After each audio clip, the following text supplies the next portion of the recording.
Assalamualaikum warahmatullahi wabarakatuh. Selamat pagi adik-adik mahasiswa. Ketemu lagi dengan saya, Evan Nugroho, di mata kuliah pemasaran sosial. Nah, hari ini seperti yang sudah ada di Elena gitu ya, kita akan belajar bersama-sama mengenai konsep pemasaran sosial. Nah, ini adalah pertemuan yang keempat. Sebelumnya, di pertemuan pertama kita sudah membahas tentang sedikit konsep tentang pemasaran sosial. Kemudian kita lanjutkan lagi dengan pembahasan tugas. Kemudian di pertemuan ketiga kemarin kita bahas isu-isu terkait kesehatan masyarakat, baik yang ada di dunia maupun di Indonesia. Ya, nah sekali lagi saya ingatkan kalian sebagai sarjana kesehatan masyarakat harus paham atau tahu isu-isu terkini bidang kesehatan masyarakat supaya nanti ketika kalian menyusun program atau intervensi gitu ya kepada masyarakat tentunya adalah berdasarkan permasalahan-permasalahan yang aktual yang memang sedang terjadi di masyarakat dan memerlukan solusi sebaik-baiknya. Nah, seperti tadi saya sampaikan bahwa minggu ini kita akan belajar terkait konsep pemasaran sosial. Saya sudah menyediakan slide PowerPoint. Kalian bisa simak sambil mendengarkan penjelasan dari saya. Oke, nah seperti yang sudah ada di slide ya, kita akan bahas terkait beberapa hal. Ada pemahaman pemasaran sosial, kemudian terkait sejarah dan definisi pemasaran sosial. Sehingga pada pertemuan hari ini atau setelah pertemuan hari ini, kalian nanti akan paham sebenarnya konsep pemasaran sosial itu seperti apa sih, baik perbedaannya, persamaannya dengan pemasaran, kemudian awal mula adanya konsep pemasaran sosial itu seperti apa, nanti kita akan bahas bersama-sama. Nah, seperti yang terlihat pada slide gitu ya, eh, kita selalu ketika membuat sebuah program kesehatan adalah berangkat dari permasalahan. Berangkat dari permasalahan ya. Kemarin kita sudah belajar tentang public health approach atau tentang pendekatan dalam kesehatan masyarakat. Ingat ada beberapa step gitu ya. Jadi ketika kalian mau melakukan pembuatan program ataupun intervensi sekali lagi harus berdasarkan dari permasalahan yang ada di masyarakat. Nah, bagaimana supaya kalian paham atau tahu tentang permasalahan yang sedang terjadi di masyarakat? Kemarin saya gambarkan bahwa kalian bisa melakukan riset gitu ya, baik riset menggunakan data primer maupun data sekunder. Data primer maksudnya adalah kalian langsung mencari data-data permasalahan yang ada di masyarakat. Kalian bisa melakukan wawancara, kemudian kalian juga bisa melakukan atau menyebarkan kuesioner, angket, dan sebagainya. Sehingga kalian bisa mendapatkan data gambaran permasalahan yang terjadi di masyarakat, khususnya adalah permasalahan-permasalahan di bidang kesehatan. Ya, atau kemudian kalian bisa menggunakan data sekunder. Kemarin saya contohkan juga kalau misalnya kita pengen tahu isu-isu terkini bidang kesehatan masyarakat di dunia, kalian bisa mengakses report dari WHO atau WHO gitu ya. Jadi di websitenya WHO terdapat berbagai macam data atau isu yang bisa kalian gunakan sebagai latar belakang penyusunan program. Kemudian kalau di Indonesia di mana? Saya contohkan juga kemarin adalah di websitenya Kementerian Kesehatan. Ya, kalian bisa mengakses yang namanya dokumen profil kesehatan di situ. Ada profil kesehatan nasional, kemudian ada profil kesehatan tingkat provinsi sampai dengan profil kesehatan di tingkat kabupaten. Kemudian kalau misalkan kalian tidak bisa menemukan data sekunder di website, berarti kalian juga bisa mencari atau meminta data sekunder di dinas-dinas kesehatan, baik dinas kesehatan provinsi maupun dinas kesehatan kabupaten gitu ya. Nah, tergantung kalian mau mintanya data apa, apakah data tentang penyakit menular, penyakit tidak menular, data tentang layanan kesehatan atau apapun itu. Tentunya ketika kalian meminta data-data kesehatan, kalian memerlukan izin ya. Jadi kalian juga harus mencari surat perizinannya juga atau mengurus surat perizinannya. Oke, lanjut ya. Jadi tadi kita harus melakukan riset dulu, kita harus mencari data terkait permasalahan yang ada di masyarakat. Nah, di sini saya tuliskan di sini adalah mengatasi masalah sosial karena memang kita sedang membahas permasalahan sosial secara umum. Kemudian ketika kalian sudah mendapatkan permasalahannya, kemudian kalian menyusun sebuah program untuk mengatasi permasalahan tersebut, hasilnya adalah atau harapannya adalah terjadi yang namanya social change atau perubahan sosial, gitu ya. Nah, jadi ada permasalahan, kemudian kalian intervensi atau lakukan pemecahan masalah, kemudian setelah itu harapannya adalah adanya perubahan sosial atau adanya social change. Nah, social change ini apa sih bentuk-bentuknya? Seperti yang tertulis adalah mengubah cara individu dan kelompok dalam menjalani kehidupannya dengan merubah praktik-praktik yang berbahaya atau merugikan menjadi aktivitas yang produktif. Ya, kalau misalnya kita sudut pandangnya adalah kesehatan gitu ya, berarti konsepnya adalah merubah perilaku yang tadinya tidak baik dalam tanda kutip tidak baik menurut kesehatan gitu ya atau dapat merugikan kesehatan menjadi perilakunya menjadi lebih positif atau bisa terhindar dari permasalahan-permasalahan kesehatan. Kemudian yang kedua adalah mengubah attitude atau value dalam komunitas dan seluruh masyarakat. Kalau misalnya yang pertama tadi adalah tindakan aktif gitu ya, adalah tentang perilaku atau kebiasaan atau tindakan. Yang kedua ini adalah merubah nilai-nilai yang ada dalam diri seseorang. Misalkan yang tadinya seseorang tidak setuju terkait nilai-nilai tertentu, kemudian bisa menjadi setuju. Kemudian yang ketiga adalah menciptakan teknologi sosial baru yang mengantar perubahan yang diinginkan. Nah, dalam sebuah pemasaran sosial, kita dituntut untuk memiliki kreativitas atau inovasi-inovasi. Ya, kita dituntut untuk melakukan inovasi-inovasi atau pembaruan-pembaruan terkait program intervensi yang kita susun. Supaya apa? Supaya tetap update gitu ya. Terkadang kenapa permasalahan di masyarakat itu tidak bisa diatasi dengan baik karena intervensi-intervensi sebelumnya memang tidak sesuai atau tidak cocok diterapkan di masyarakat. Makanya selain tadi kalian harus meriset permasalahan yang ada di masyarakat, kalian juga harus tahu program-program atau bentuk intervensi yang sebelumnya sudah dijalankan itu seperti apa. Apakah berhasil atau gagal? Kalau berhasil berarti kalian bisa melanjutkan. Kalau misalnya ada yang gagal, kenapa? Kenapa hal tersebut bisa tidak sesuai atau tidak berhasil di masyarakat? Nah, ketika kalian mengetahui bahwa program tersebut gagal karena suatu penyebab, tentunya kalian akan menyusun pembaharuan sehingga penyebab kegagalan program yang pertama bisa kalian antisipasi dan program kalian yang susun berikutnya diharapkan lebih baik. Ya. Kemudian yang keempat adalah meningkatkan kualitas kehidupan masyarakat.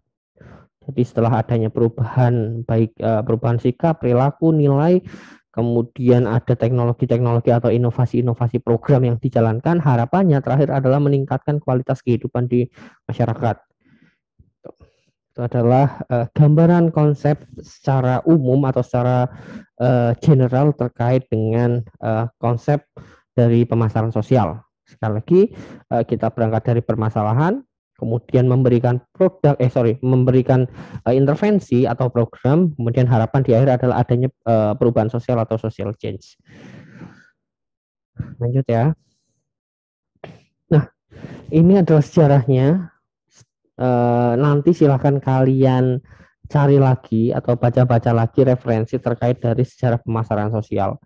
Jadi silahkan kalian ikuti atau kalian baca sebenarnya bagaimana sih konsep pertama kali pemasaran sosial muncul itu ya sampai dengan perubahan sampai saat ini ketika pemasaran pemasaran sosial dimanfaatkan juga untuk program-program kesehatan.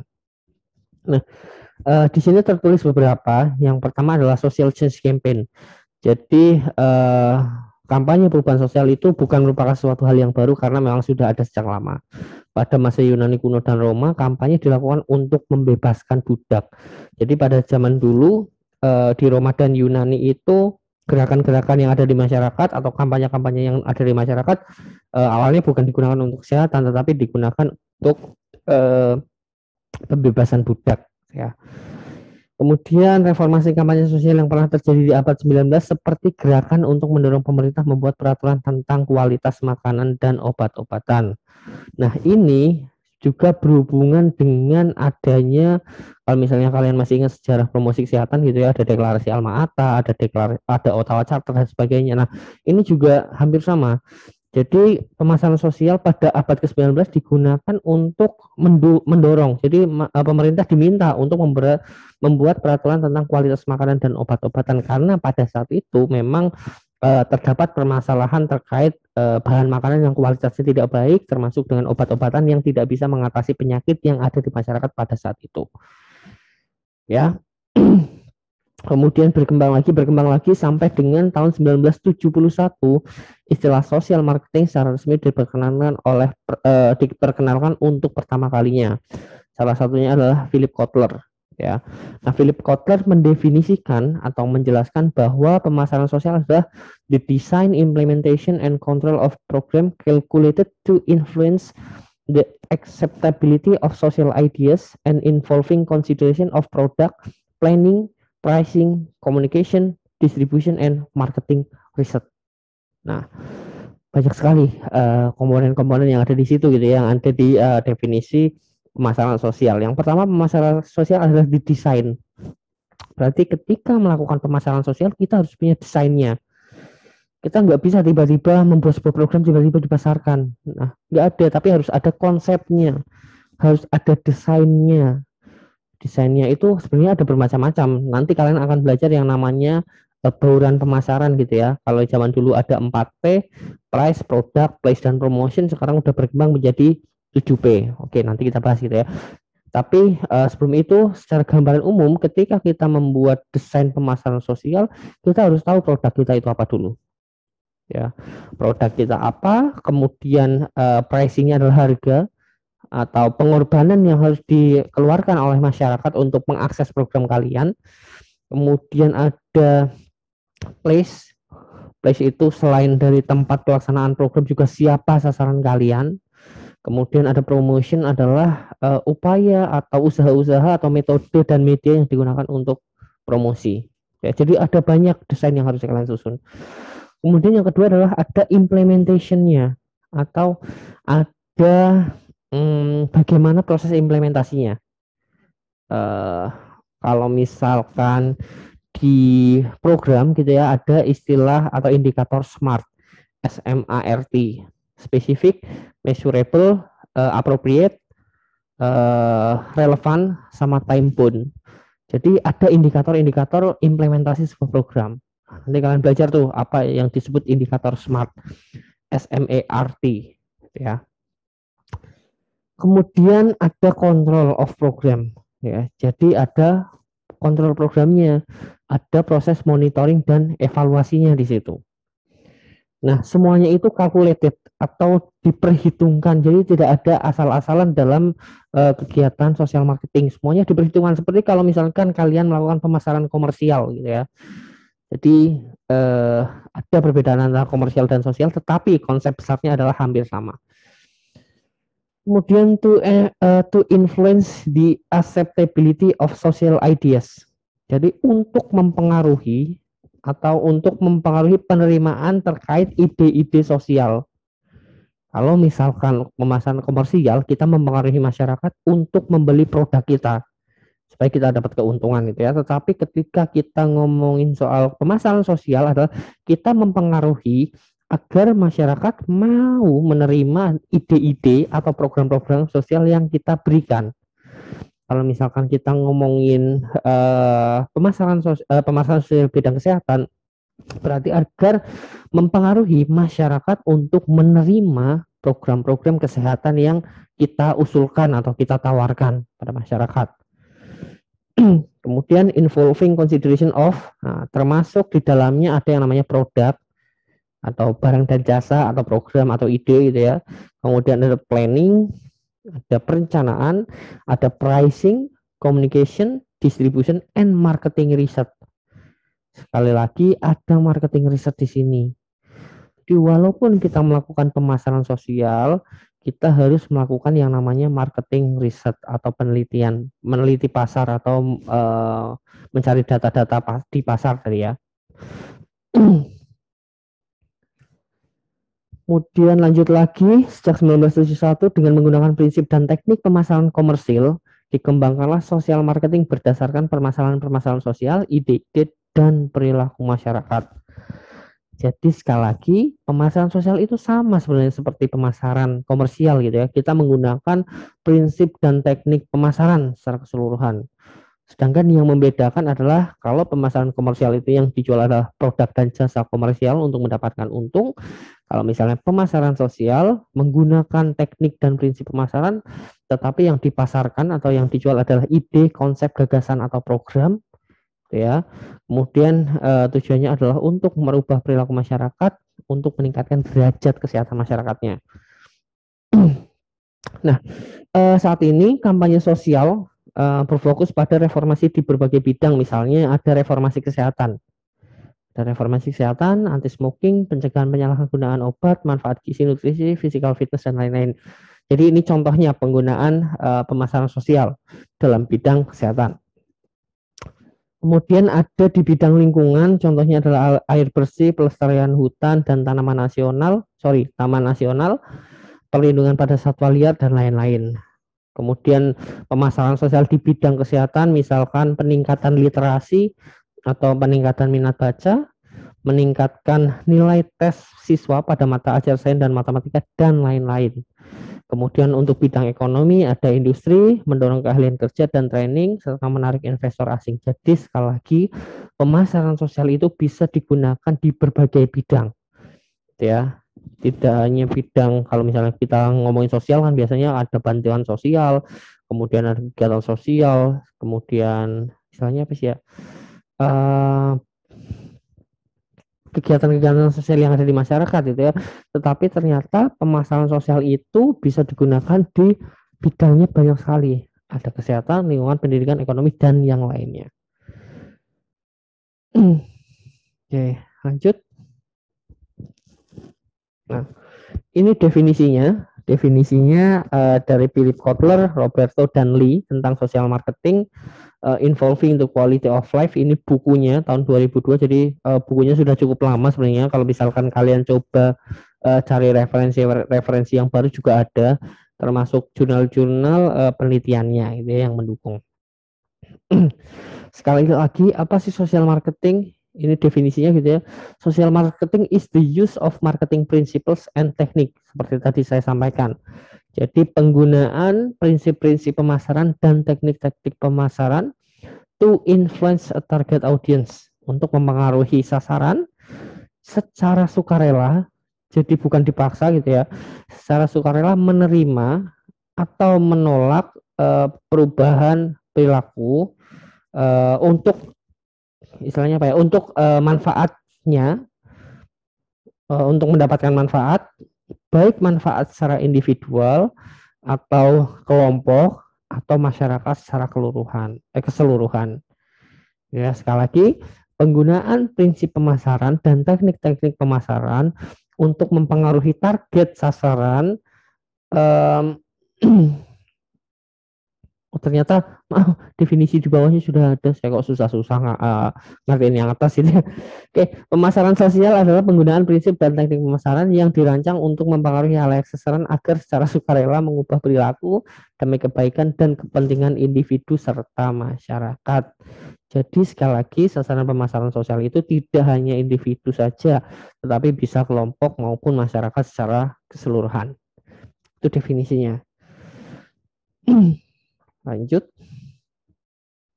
Nah, masih definisi pemasaran sosial atau social marketing adalah aplikasi atau penerapan strategi pemasaran komersial untuk menjual gagasan dalam rangka merubah perilaku masyarakat secara sukarela, sekali lagi, ke arah yang lebih baik, terutama dalam manajemen yang mencakup analisis, perencanaan, implementasi, dan pengawasan. Semuanya sudah ada tadi di depan. Ini 2 slide ini adalah hanya menyimpulkan saja. Ya, saya lanjut saja. Nah, ini kita detailkan lagi apa sih sebenarnya konsep dari pemasaran sosial. Esensi pemasaran sosial adalah melayani kepentingan sosial melalui teknik-teknik pemasaran. Jadi ingat konsep ini adalah melayani kepentingan sosial melalui teknik-teknik pemasaran. Jadi sekali lagi kita tetap menggunakan teknik pemasaran. Kemudian tujuan pemasaran sosial adalah mempengaruhi konsumen atau sasaran atau target halayak untuk mengubah perilaku mereka. Misalnya demi meningkatkan kesehatan, mencegah kecelakaan, menjaga lingkungan, dan lain sebagainya. Lanjut, wah, mentang-mentang bahasa Inggris jadi gitu ya. Isu-isu apa sih yang bisa kita gunakan atau bisa kita terapkan dalam aplikasi sosial marketing atau penerapan sosial marketing gitu ya. Jadi tadi juga sudah dijelaskan kita bisa menggunakan untuk isu-isu kesehatan, untuk isu-isu keselamatan, isu lingkungan, atau untuk community engagement atau mempengaruhi, memperkuat atau memperoleh dukungan dari komunitas atau masyarakat. Ya, kemudian siapa saja yang bisa menggunakan sosial marketing? Bisa misalkan pemerintah gitu ya, ada government agencies, pemerintahan. Kementerian Kesehatan misalkan mempunyai program-program terkait penanganan COVID. Nah, kan nggak mungkin Kementerian Kesehatan atau pemerintah mencari untung ketika membuat program-program intervensi terkait COVID, melakukan penyuluhan tiba-tiba minta bayaran gitu kan. Nah, misalkan seperti itu. Atau NGO, non-profit group, non-government organization, atau LSM ya, lembaga swadaya masyarakat. Kemudian ada corporations atau perusahaan. Nah, jadi ini orang-orang atau siapa saja yang bisa melakukan social marketing dalam bentuk lembaga. Jadi bisa lembaga pemerintah, bisa non-profit organization atau LSM, atau perusahaan, atau bisa juga lembaga pendidikan, misalkan perguruan tinggi gitu ya, atau individu-individu. Secara individu juga kalian boleh melakukan pemasaran sosial ya. Lanjut. Nah, kemudian apa sih sebenarnya perbedaan dari pemasaran sosial dan pemasaran komersial? Nah, kalau misalkan kita melihat pemasaran komersial, yang dijual adalah barang dan jasa. Contoh misalkan kalian masuk ke Indomaret gitu ya, ada berbagai macam barang di situ. Itu adalah contoh-contoh pemasaran sosial. Kalau jasa juga pasti kalian juga bisa mencontohkan gitu ya, jasa-jasa apa yang merupakan pemasaran komersial. Ada jasa transportasi, kemudian jasa apalah macam-macam, banyak sekali. Kemudian kalau pemasaran sosial yang dijual adalah perubahan perilaku, ini maksudnya adalah yang ditawarkan adalah konsep dari perubahan perilaku atau program-program, ide, gagasan, dan sebagainya. Kemudian kalau misalkan pemasaran komersial bertujuan untuk mencari keuntungan atau mencari laba, sedangkan pemasaran sosial bertujuan untuk mengubah perilaku individu atau komunitas. Kemudian pemasaran komersial biasanya berkompetisi antara satu vendor dengan vendor yang lain, berkompetisi untuk menawarkan barang dan jasa yang sama atau memenuhi kepuasan akan kebutuhan produk yang sama. Ya, jadi ada persaingan di situ. Misalkan ada satu orang atau satu industri yang menjual produk sabun cuci, kemudian ada pesaingnya menjual produk sabun cuci yang sama gitu ya, mereka akan bersaing. Atau misalkan kalian melihat paling terkenal gitu ya, persaingan antara Pepsi dengan Coca-Cola, terus kemudian persaingan antara Nike dan Adidas gitu ya. Nah, ada persaingan di situ ketika menawarkan produk yang sama, termasuk juga dalam jasa gitu ya. Misalkan dalam satu wilayah kampus di UNES ada jasa cukur rambut A dengan cukur rambut B gitu ya. Karena mereka sama-sama menawarkan jasa yang sama, di situ juga akan ada persaingan atau kompetisi ya.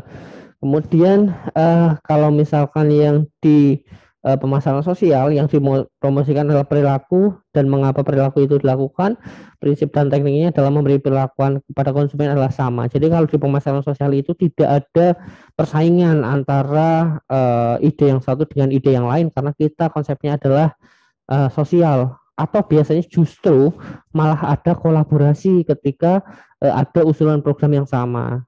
Misalnya ada program atau ide gagasan dalam penanganan COVID gitu ya. Begitu banyak ide atau konsep atau gagasan yang muncul, tidak ada kompetisi di situ, tetapi sama-sama saling menguatkan. Oke. Lanjut ya. Kemudian persamaan pemasaran sosial dengan pemasaran komersial lah. Kalau tadi perbedaannya, kalau ini adalah persamaannya. Jadi persamaannya apa sih? Yang pertama adalah sama-sama mempengaruhi perilaku atau sikap dari target sasaran. Kemudian yang kedua adalah sama-sama memiliki target sasaran. Kemudian yang ketiga adalah menggunakan teknik dan strategi intervensi yang sama, termasuk di dalamnya adalah teknik komunikasi.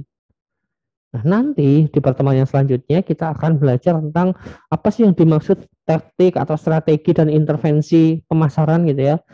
Di situ nanti ada yang namanya tadi bauran pemasaran, kemudian ada yang namanya segmentasi pasar gitu ya. Nanti kita akan belajar bersama-sama.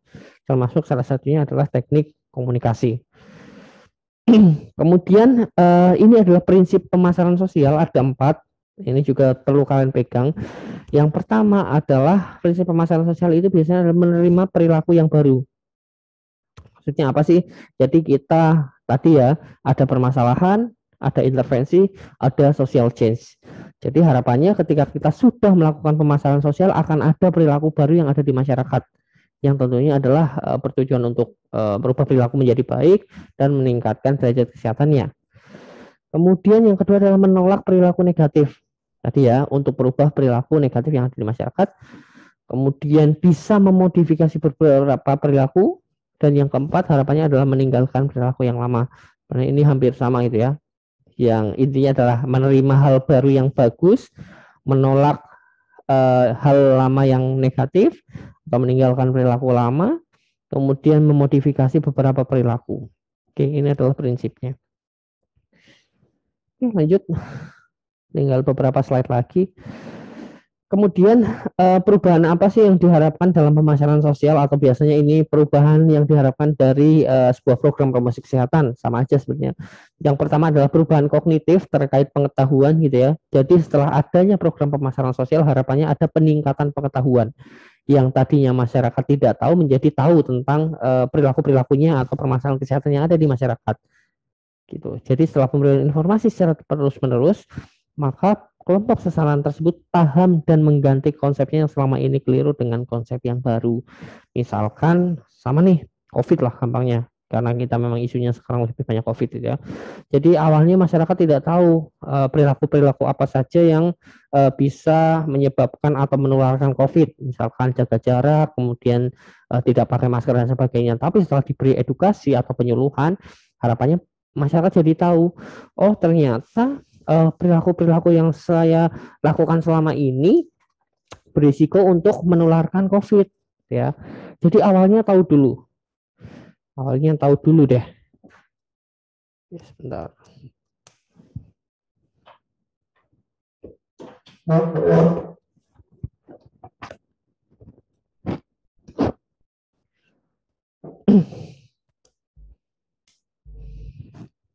Oke, lanjut ya.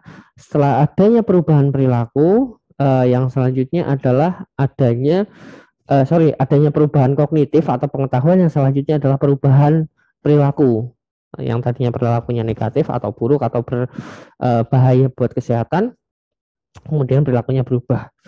Kemudian yang ketiga adalah perubahan nilai. Perubahan yang paling diharapkan dalam perubahan perilaku karena individu tersebut tidak akan kembali lagi ke perilaku yang lama yang telah ditinggalkan. Jadi ada perubahan kognitif, ada perubahan perilaku, dan ada perubahan nilai. Itu yang diharapkan dalam program pemasaran sosial, termasuk pemasaran sosial di bidang kesehatan. Ini contoh kasus gitu ya, ada Harvard School of Public Health melakukan sosialisasi designated driver atau konsep di media-media. Kemudian tujuannya adalah merubah kebiasaan masyarakat Amerika yang drinking and driving, yang drinking and driving atau mengemudi dengan keadaan mabuk, kemudian mengurangi konsumsi alkohol dalam kaitannya dengan kecelakaan lalu lintas. Jadi mungkin di sana, di Inggris sana gitu ya, banyak pengemudi ternyata di Amerika Jadi banyak kebiasaan-kebiasaan atau masih banyak warga di Amerika sana yang mengemudi dalam keadaan mabuk. Nah, karena banyak yang mengemudi dalam keadaan mabuk, kemudian banyak juga terjadi kecelakaan. Nah, eh, orang-orang di Harvard sana melakukan kampanye sosial atau melakukan pemasaran sosial melalui media-media. Tujuannya adalah untuk mengkampanyekan bahwa mengemudi dalam keadaan mabuk itu tidak baik, ya. Nah, harapannya tadi ya ada masalah, kemudian ada intervensi, harapannya ada social change di mana masyarakat tidak lagi mengemudi dalam keadaan mabuk. Atau yang kedua ada American Medical Association atau AMA gitu ya, menjadi pelopor campaign against kolesterol. Kampanye ini membombardir publik lewat iklan, brosur, program TV, dan buku tentang reduction of kolesterol. AMA menyebutkan kampanye ini sebagai war on one of America's leading killers. Jadi di Amerika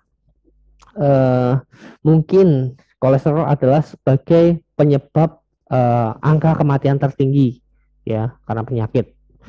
Kemudian American Medical Association melakukan kegiatan pemasaran sosial yang diberi branding campaign against kolesterol. Nah, nanti kalian belajar juga nih, ternyata dalam melakukan pemasaran sosial itu harus ada brandingnya ya, supaya lebih dikenal masyarakat. Nah, kemudian selanjutnya. Ya, ada di Swedia, Kanada, dan Australia telah meluncurkan kampanye yang kuat tentang reduce smoking, alcoholic consumption, safe driving, protect the environment.